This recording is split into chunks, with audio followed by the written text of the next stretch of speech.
Hello and welcome to the YanksPod, a New York Yankees podcast here on the New York Sports Show. I'm your host, Dominic Konowski.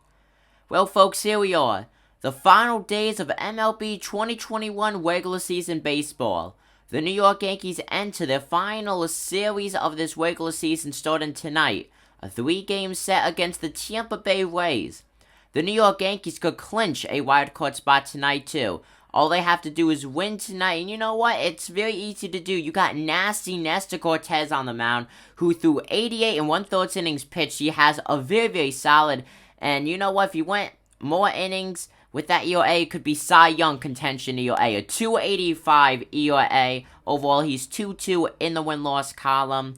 Now, if the Yankees win tonight and the Boston Red Sox lose tonight, they go up against the Washington Nationals, and then you have the Seattle Mariners lose tonight. They're going up against the Los Angeles Angels. Well, the New York Yankees will own a wild card spot. That will not necessarily give them the top seed with home field advantage, but that will lock them into the 2021 MLB postseason, which you gotta love. The New York Yankees season this year has all been about streaks. They've had massive 10-plus game winning streaks and then massive 5-plus game losing streaks, which does not sound like a lot. You know, you would think it would even out, but you know what? Here they are. They sit 91 and 68. A team that was expected to win over 105 games.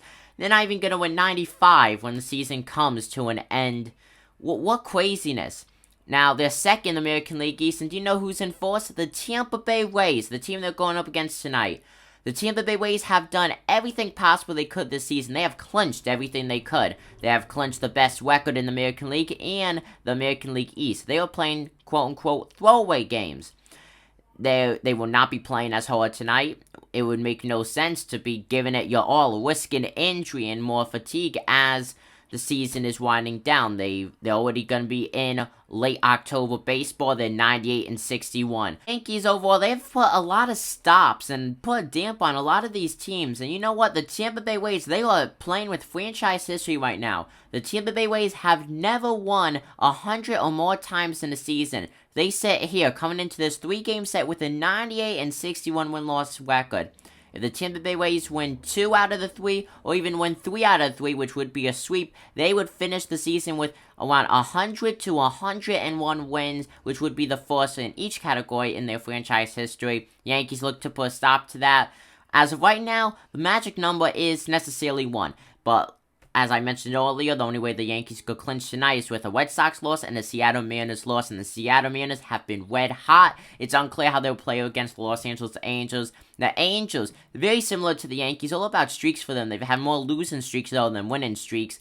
They will finish 2021 with a losing record. Now, overall, the pitching matchup, like I said, Nestor Cortez, 2-2, 285 through 88 and 1/3. He's going up against Shane McClanahan, who's 10 and 6 with the 3.44 ERA through a very long 120 1/3 innings pitched. McClanahan has pitched semi-decent, I would say. You know, he's not been solid, but he's not been bad. He's been about average against the New York Yankees this season. The Yankees have performed very, very good, though, against the Tampa Bay Rays. And that's the funny thing. They could go out and shut out the Tampa Bay Rays and then get shut out by the Baltimore Orioles, who just whooped the Red Sox butt in their most previous series. You gotta love to see. I can't be talking, though, as a Yankee fan, as the Orioles absolutely whooped the Yankees this season. But it seems like they always have done that, though, franchise history-wise. Undoubtedly, though, this will be a huge series for the New York Yankees. As mentioned earlier, the Tampa Bay Rays are playing throwaway games. The Yankees gotta go out the starting pitching needs to be there, the bullpen has to be there, but most importantly, the hitting has to be there. The New York Yankees have been hitting a lot of home runs. They hit 5 last night. But you know what? That's the only way that they've been scoring. They have not been getting on base that much via the walk. They have not been getting base hits. They've not been getting any extra base hits. It's been home run or bust. And that bust, that's a loss right there in the win-loss column. They have not done well when they don't hit home runs. And that's something that I do not like whatsoever. You cannot be guaranteed to hit a home run every single game. There's only so much power you could have until the fatigue hits in. There's only so many games in a row where you could have guys hit just home run after home run enough to have you win the game. Nestor Cortez, though, has come through. And I cannot stress that enough. Nestor Cortez undoubtedly has been the most consistent pitcher, and I do consider him the New York Yankees ace.